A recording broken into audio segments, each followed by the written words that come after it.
name's Coral Dando and I'm a Professor of Forensic Psychology at the University of Westminster in London.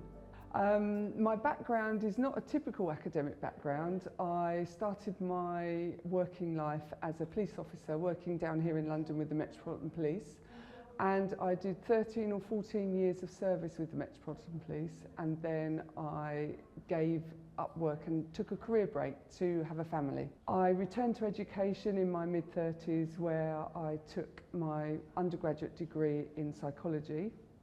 Immediately following that I took a PhD. I completed my PhD in applied cognition. My current research agenda is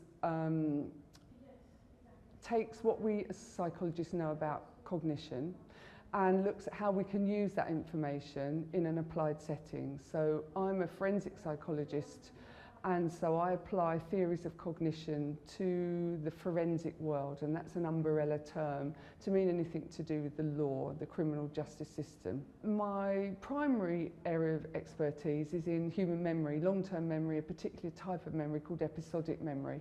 And this is a particular type of memory that witnesses and victims of crime have to access when we ask them to remember what they've experienced. And we know the way in which investigators, so police officers typically, ask questions of witnesses and victims has an impact on the quality and the quantity of the information that they remember.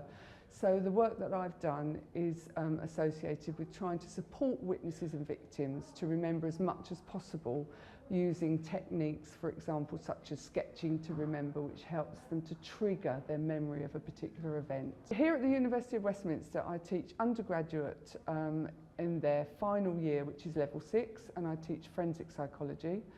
I also supervise master's students and undergraduate students in their final year dissertation or their master's dissertation.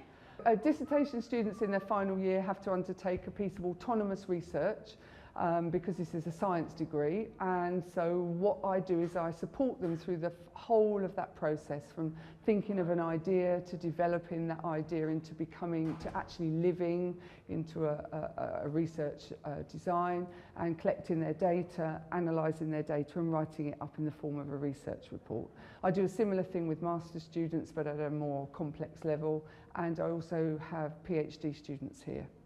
I not only work in the UK, I also work in Europe and in North America. So for example, in Europe I've worked with the International Criminal Court on supporting them to develop training courses for interviewing witnesses and victims.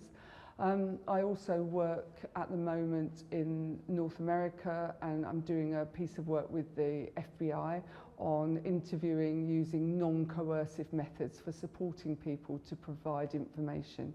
So persuasion, I guess you'd call it.